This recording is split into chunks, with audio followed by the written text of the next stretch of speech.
Give me a second here.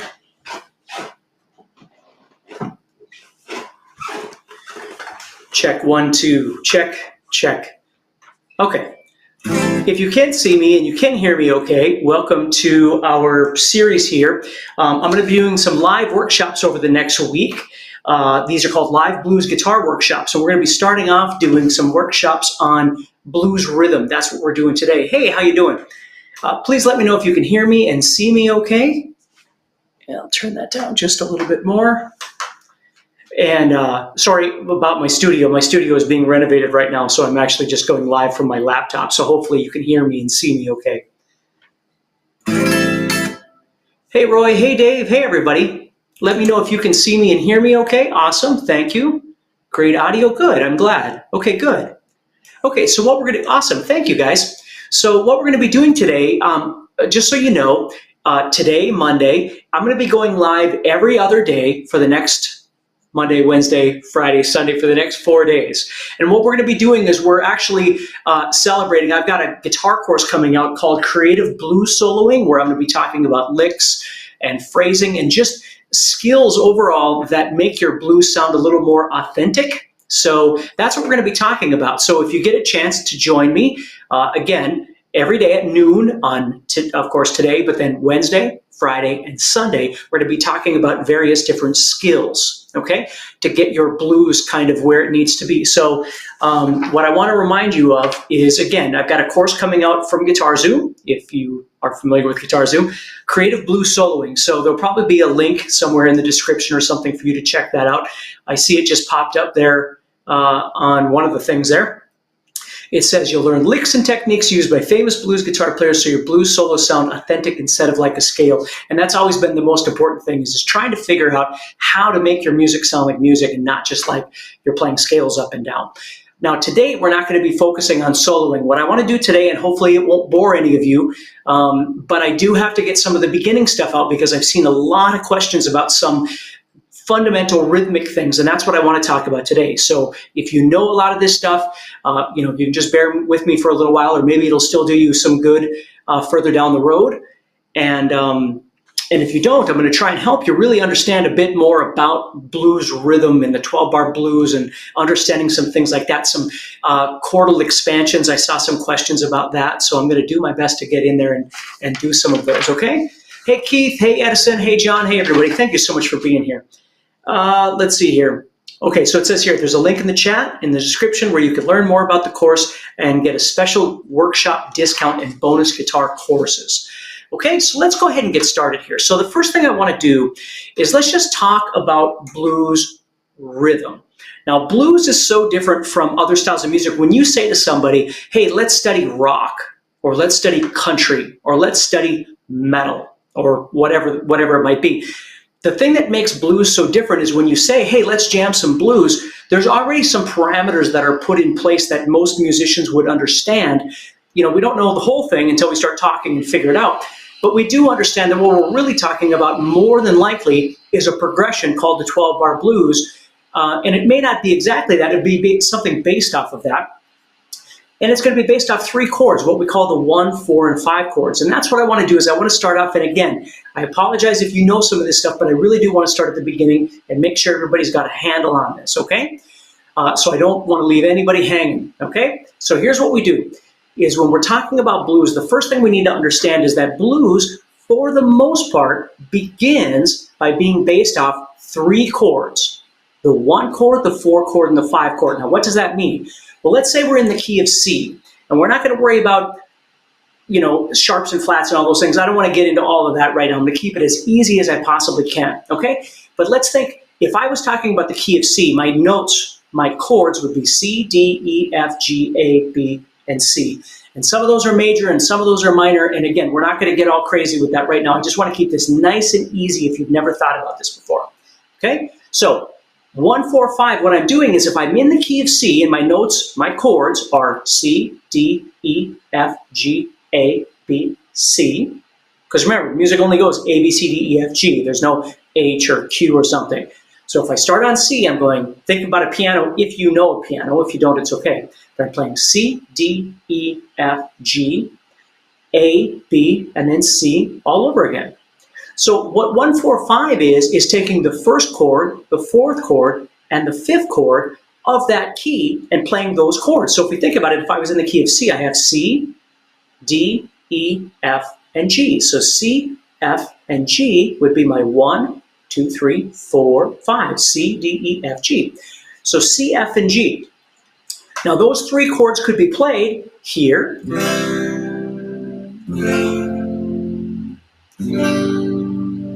Okay. Or, if, for instance, if you know your power chords, you might play C, F, or G.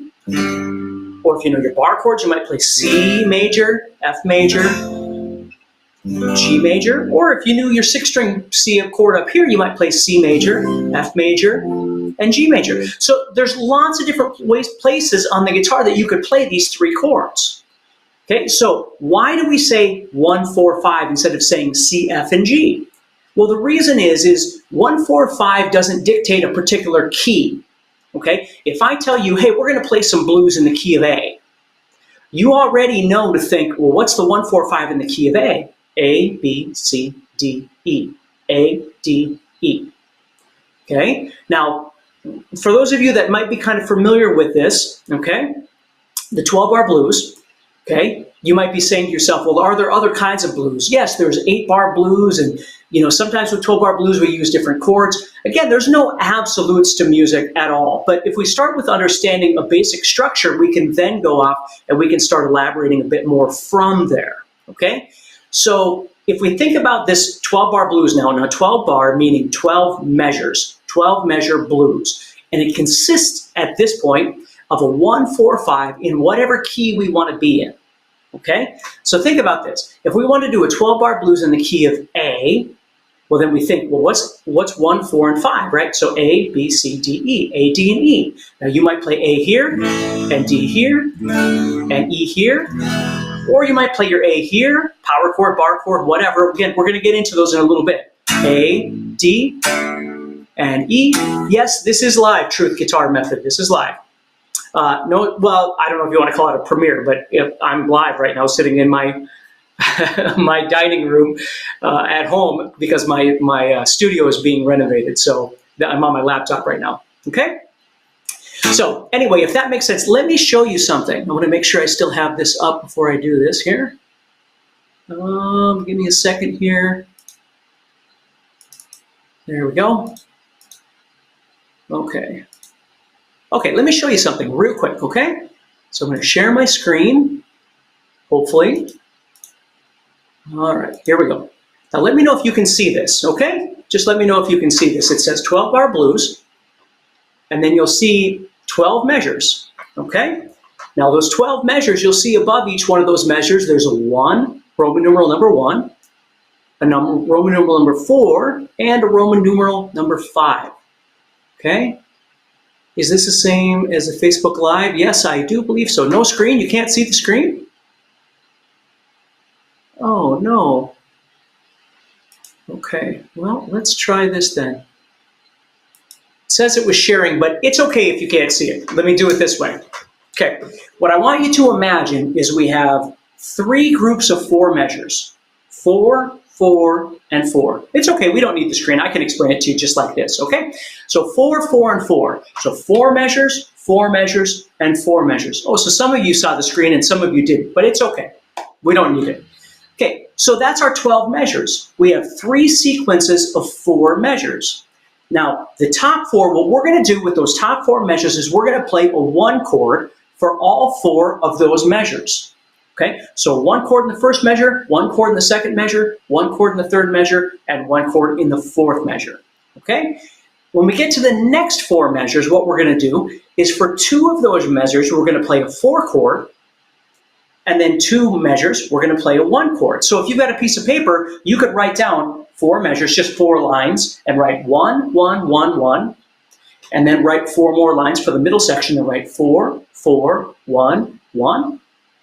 Okay, and then on the bottom, you're going to write 5, 4, 1, and 5. You know what? Somebody said that it might be that it works on a computer but not on a mobile, and that might be true.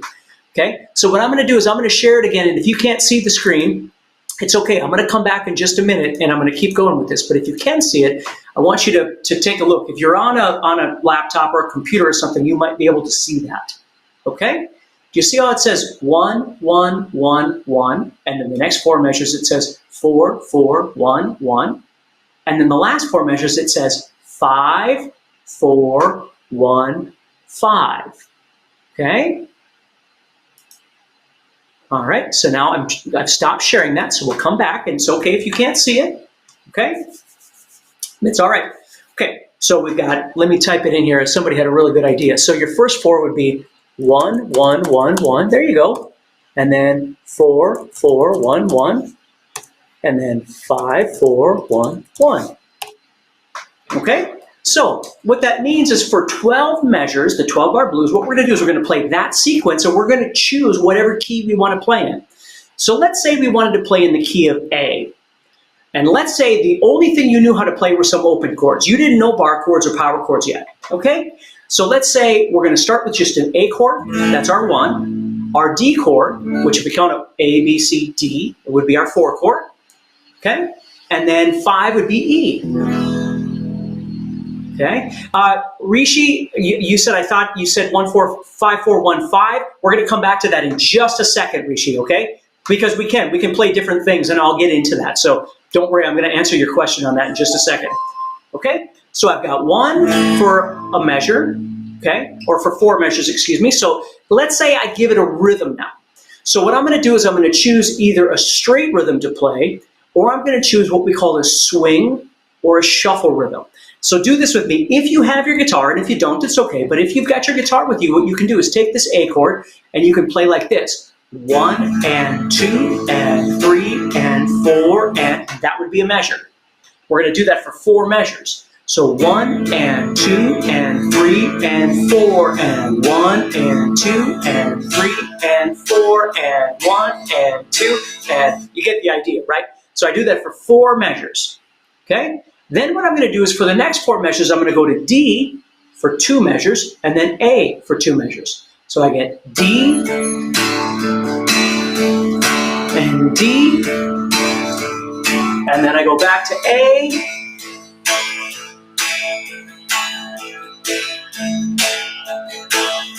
okay, now we get to the last 5 measures, and this is the crucial part. This is what we often refer to as the turnaround, because this is where we're introduced to the 5 chord. Is in the last 4 measures. So it goes 5, 4, 1, 1, or 5, 4, 1, 5, which I'm going to show you. So in those last 4 measures, I go E, and then D, and then A, and then the last measure, either I stay here, or what I might do is I might take that very last measure and go to the 5 chord, the E chord, because it tells the person or the band that we're starting all over again. So let me play those last 4 measures again. So we have E, D, or A, and then here comes that turnaround. Here comes the E. And then we start all over again. Now, if we want to make this sound a little bit more like blues, what we can do is take that straight rhythm and change that into what we call a swing or a shuffle rhythm. And I don't want to get into the difference between those. It has more to do with the groove from the drummer than it really does for us. But what we're going to do is we're going to swing that rhythm. So let me show you what happens. I'm going to take this A chord and I'm going to start going like this.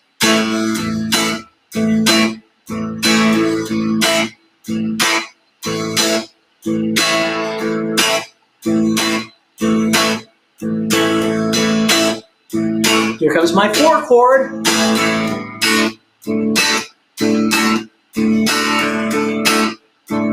Now here comes back my 1 chord.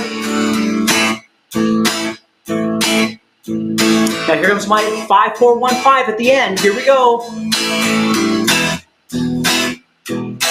My 4 chord. My 1. Now I could stay here, or I can close it out by going.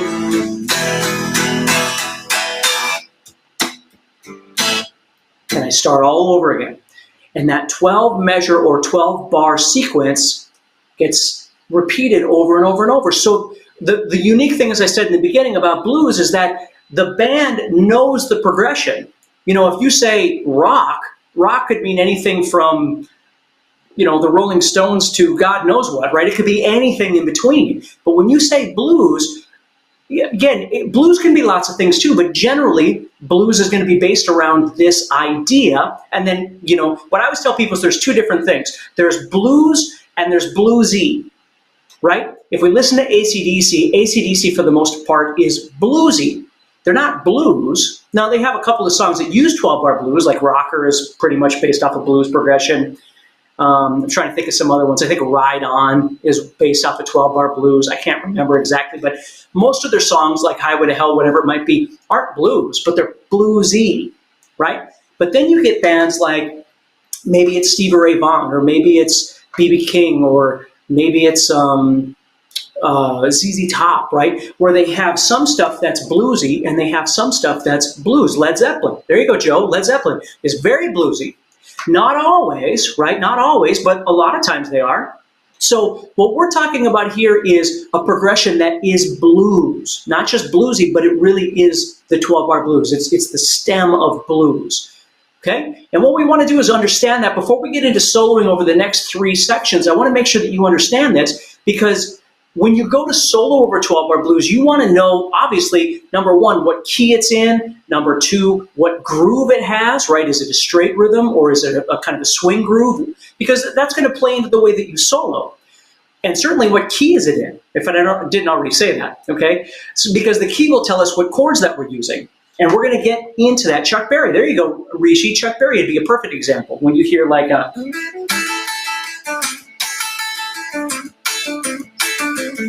and you hear this thing go... Cause the evergreens... da-da-da-da-da-da-da-da-da-da, da-da-da-da-da-da-da, gonna be good. Right? You hear that, and guess what? It's based off the 1, 4, and 5 chords. So the beautiful thing that I want to show you next, if that makes sense so far, what I want to show you next is how, with this understanding of what a 12-bar blues is and what 1, 4, 5 is, how if you know your power chords or your bar chords, how you can play blues in any key.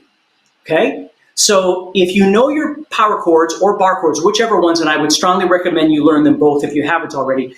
With open chords, we're kind of stuck because we only know like A and C and D and G and things like that. But with a power chord or a bar chord, let's take the same scenario that we just had, a 12-bar blues in the key of A, which is A, D, and E. Remember, 1, 1, 1, 1, 4, 4, 1, 1, and then 5, 4, 1, 1, or 5, 4, 1, 5, however you want to play that. Think that. And you can even write it on a piece of paper, just whatever you need to do to kind of get it in your head. So if I was going to play this as a power chord or a bar chord, I need to know the names of the notes on my 6th string and my 5th string, of course, which is going to help me, at least at the very least, my 6th string. Because if I go to the 5th fret of the 6th string and make a power chord, I've got myself an A power chord. Okay? So I've got an A power chord right here. Now, underneath that 6th string power chord is your 4 chord. It's your D chord. Now, what's nice is, and again, I'll get to bar chords because it's the same thing, but what's really cool about this is because the guitar is built the way it is, whenever you find the 1 chord on the 6th string, wherever it is you want to be, right underneath you on the 5th string is your 4 chord.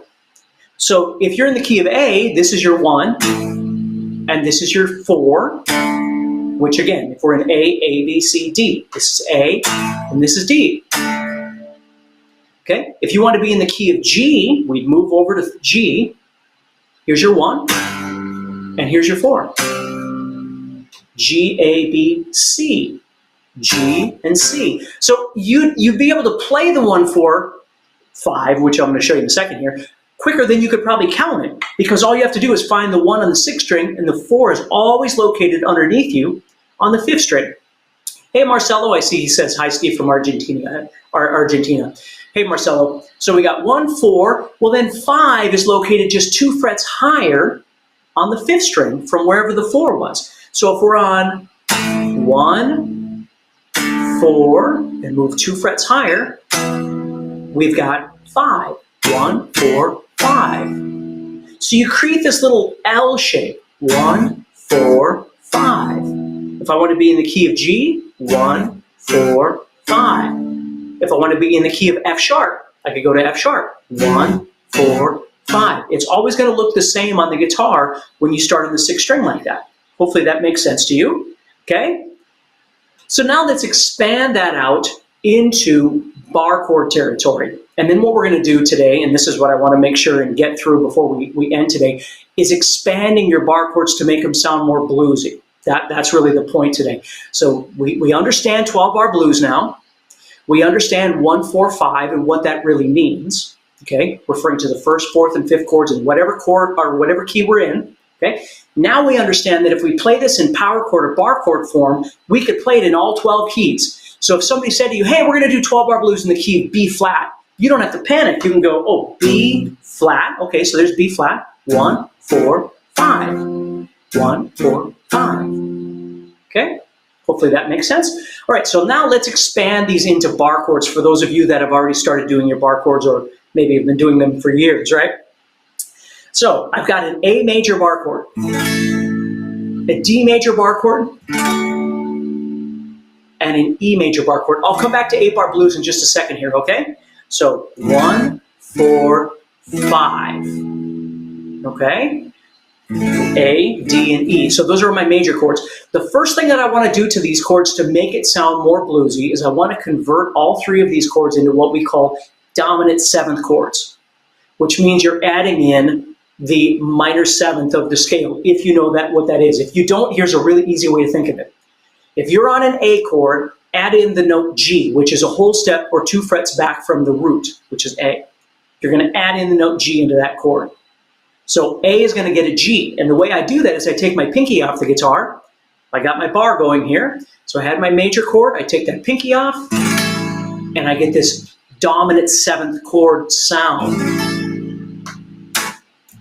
Yep, and transparent says, I never consider power chords as real chords. Well, they're not real chords in the theoretical sense of having a root 3rd and 5th, but they're real chords in terms of music, right? The real chords in terms of guitar playing and rock and roll. But in terms of theory, it would be a dyad, right? It's not a triad. But again, that's really neither here nor there. But hopefully that makes sense. So I'm playing an A7, Joe. You're absolutely right. A7. That's what I'm playing. So it's an A7 or A dominant 7, we call it. And I do that by simply taking that pinky off, and it gives me this kind of sound.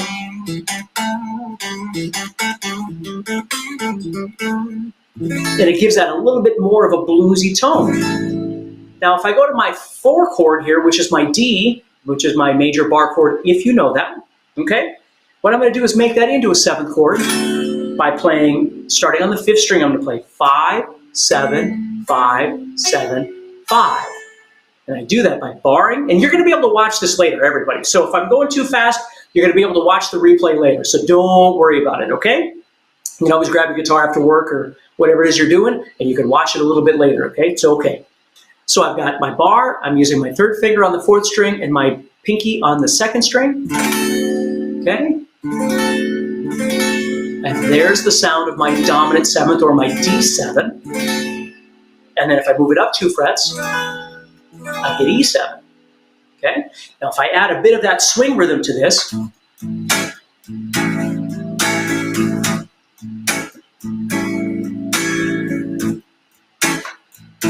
it starts sounding more like blues. Here comes my next 4 measures. So I go to my 4 chord, then back to the 1. Now I'm down to my bottom 4, so I go to my 5 chord, 4, my 1, and then either stay here or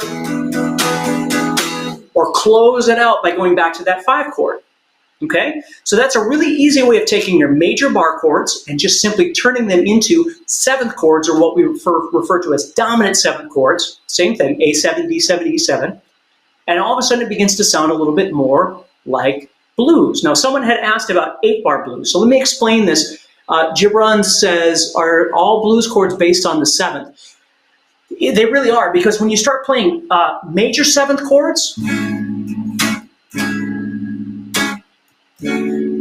you start getting into more jazz-sounding progressions. Now, jazz and blues are kind of like brothers or sisters, or however you want to think of it. It's kind of what they are, okay? But blues tends to emphasize the dominant seventh or the minor seventh. And again, if you know anything about your theory, and jazz tends to emphasize the major seventh tonality. So that's what makes them sound a little bit different from each other. So let me go back to the 8-bar blues thing. So 8-bar blues really is 12-bar blues, but it's just shortened. So if I was going to play an 8-bar blues, it would sound like this. 1.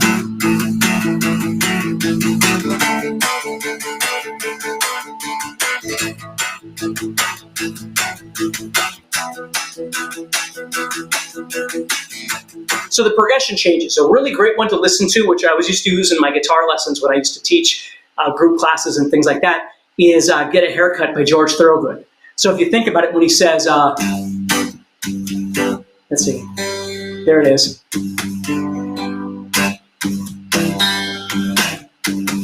So it goes 2, 3, 4, 1, 2, 3, 4. Grew my hair long and broke all the rules. And he goes to 4, and then he goes to 5. Then he starts all over. So he's just going 4 measures of 1, 2 of 4, and 2 of 5. Okay? If you look at Johnny Be Good, let's look at that one once. What are we doing there? 2, 3. No, that'll be 12, 4, 5. Yeah. That one, though, stays on the 5 and then goes back to 1.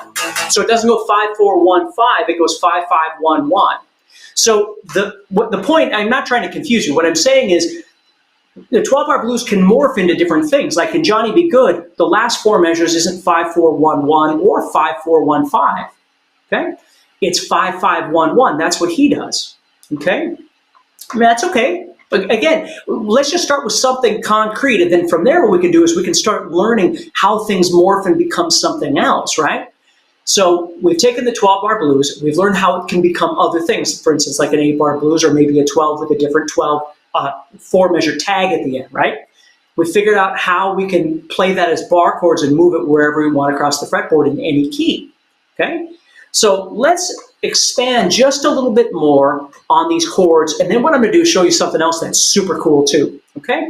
So we're going to take this A7 here, and this D7, and this E7, and the one thing I really like to show people is an easy way to make this sound even cooler is instead of playing them all as 7th chords, okay, you take your 7th, and let's take that 4 chord, and instead of playing it as a D7, let's play it as a D9. Which means I'm playing 5, 4, 5, 5.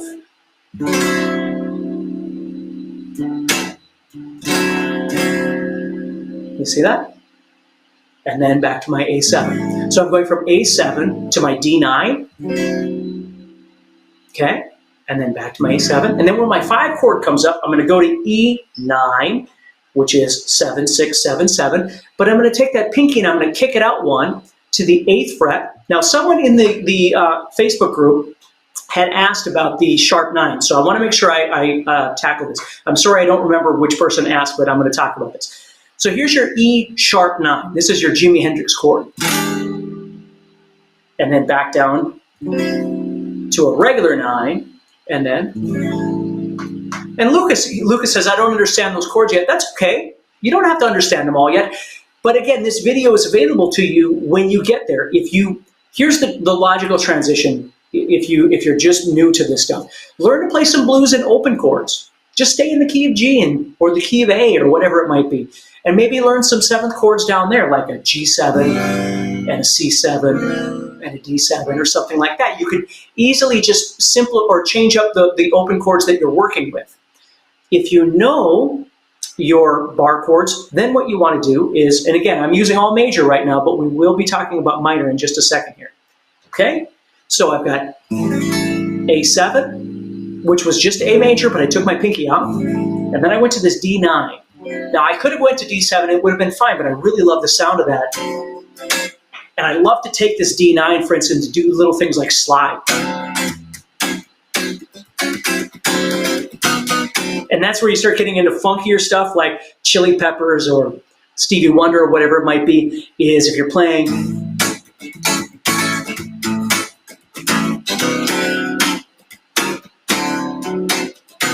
You know, and again, makes no theoretical sense. It just sounds freaking cool, which is great. Okay, so you got your A7, your D9, and your E sharp 9. Right, which is your foxy lady, you know, excuse me while I kiss the sky, all that kind of stuff, right? Purple haze stuff, it's that. So your 5 chord is the one that can be a sharp 9.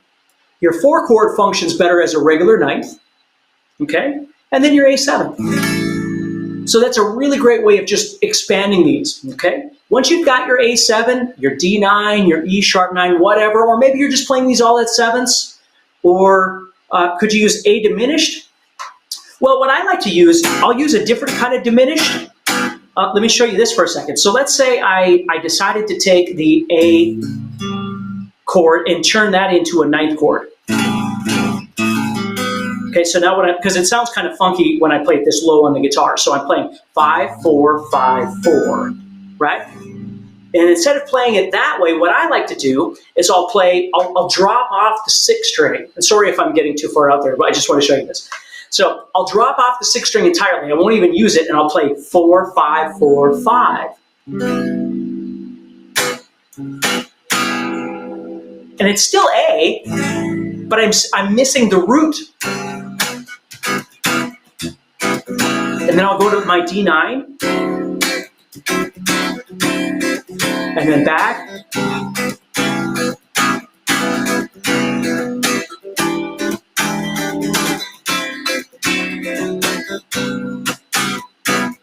You know, because you got a bass player back there that's probably hitting that A, and it just sounds super cool.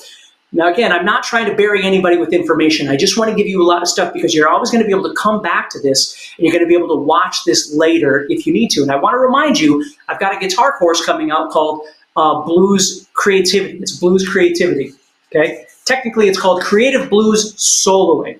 I never know the names of these courses, but I created it with the idea of getting people to understand how to be more creative when they play. And today's live session is all about prepping the rhythm underneath for the soloing that we're going to do on top of it, because I want to be aware of what key I'm in. I want to be aware of the groove that I have. I want to be aware of some of the note options that I have as I play. So Pat says, lost me at the sharp 9. I'm sorry, but like I said, you can always come back to this later and you can watch it and grab some stuff as well, okay? So, A7, D9, E sharp 9, which is just E9, but I'm kicking that pinky out 1 fret higher, so it gives it that sharp 9 kind of sound. Now, another question somebody had in the Facebook blues group was minor. I had a question about using the minor sharp 9. So let me kind of address that just for a second here. We can take the entire 12-bar blues that we've been playing, which you'll notice has been in the key, in a major key, A major, D major, E major, or whatever key you want to be in, okay? Now we can convert all of that into minor. So we could play the exact same chord progression, but instead of playing them as major chords, we play them as minor chords. So I take A minor, just listen to that sound.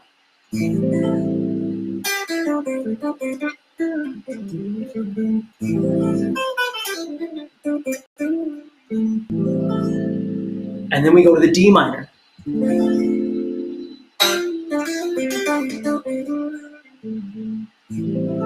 then that A minor. And then we've got our E minor.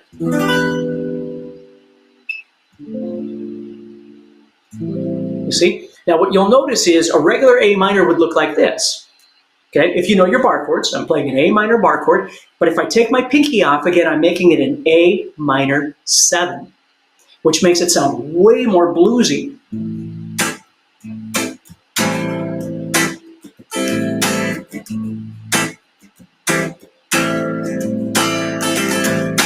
D minor, but if I take my pinky off, D minor 7. Sounds really cool. How long have I been playing the guitar? Since I was 13. So we're going on 13, 23, 33, 43, almost 40 years. 37 years I've been playing guitar. So D minor 7, to A minor 7. Kind of like Black Magic Woodman, Kevin says. You're absolutely right. I always think like Still Got the Blues or Damn Right I've Got the Blues or some of those kinds of songs. I just love minor blues. I love the sound of it. And then E minor 7.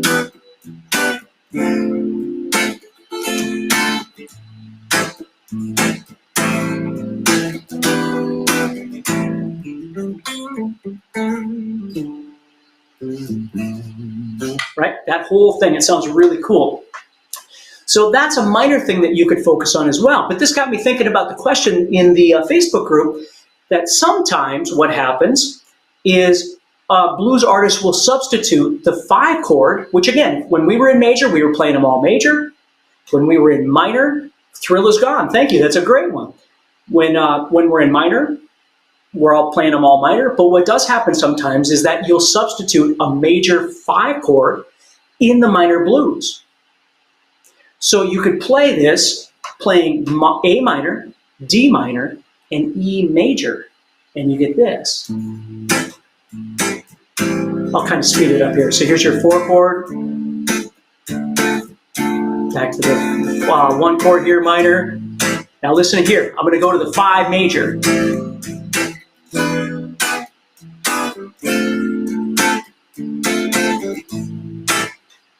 See? That sounds really cool. Okay? Sounds really cool. So there's lots of really great stuff you can do. So to kind of summarize our discussion today, we've talked about 12-bar blues, understanding what it is, when we use it, and how we can convert it into other things, because it's rock and roll, people. There are no rules, okay? There's just guidelines. There's just places to begin, and then from there we go wherever it is that we want to go. And there's lots of really wonderful places that you can go with blues, which is why blues spawned rock and roll and metal and all these other things came out of this, right? I always think back in the 70s with, or well, really in the 70s with like the Ramones or the New York Dolls or the Dead Boys. If anybody listened to punk music, I used to love a lot of early punk music. You know, you take the New York Dolls and it would basically be a really fast bluesy riff with a blues solo, but they looked really punk and it was really fast, and that's what made it sound punk, even though it had these blues elements to it. So we understand 12-bar blues and how we can morph that a little bit. We understand how we can take and simply play them as open chords, or we can play them as power chords or bar chords, okay? We can convert those into minor chords. Stray Cats, Al Mack said Stray Cats, which is a great one, okay? Yeah, there's all kinds of different stuff. Isaac says, can you please give me your guitar, please? No, I need my guitar, but thank you. Sorry, but no. But hopefully that helps you a little bit, understanding this a little bit more. So remember, on Wednesday, I'm going to go live again. And what am I doing on Wednesday? Do you guys remember? I got a couple of teammates out there what I'm doing on Wednesday. Maybe one of you can tell me what I'm doing. I know we've got licks coming up. Maybe that's what it is. Maybe it's licks. Then we're going to talk about some soloing tactics, things like that. And then I'm going to have a Q&A as well, where I'm just going to answer questions. Happy New Year's to you too, Aaron. And Live to Play Guitar says that's a sick guitar. Thank you so much. I appreciate that. Yeah, it's a lot fun guitar to play. How do you count the swing rhythm? Mark's music and motivation. That's good. How do you count the swing? I just think of it as a heartbeat. Whenever you want to play in a shuffle or a swing, think of it as this.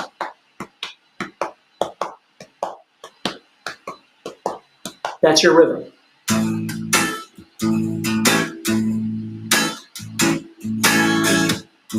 That's your swing. When you want straight, think of it as a march.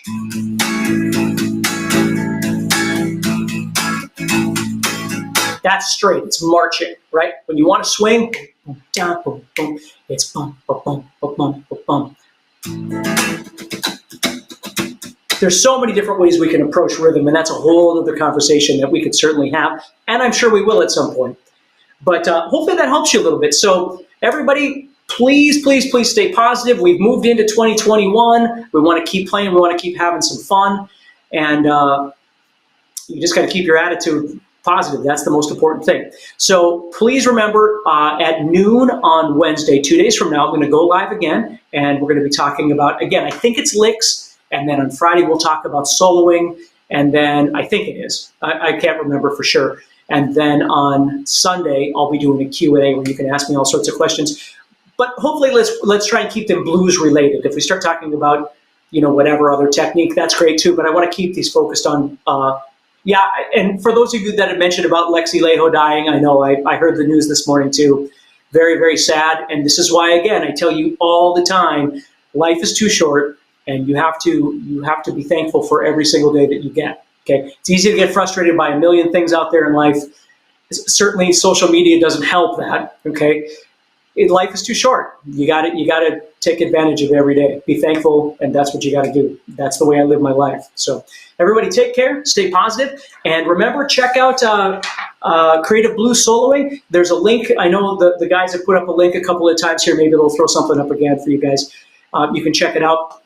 And thank you for being here and taking time out of your day. I appreciate it so much. Please share the video with somebody else. Let them know about the video if it helps. If you're interested in the course, check it out. If you aren't, that's okay. I'm just glad you're playing. So everybody stay positive, and I'll see you Wednesday at noon again, noon Central, 12 p.m. Central, okay?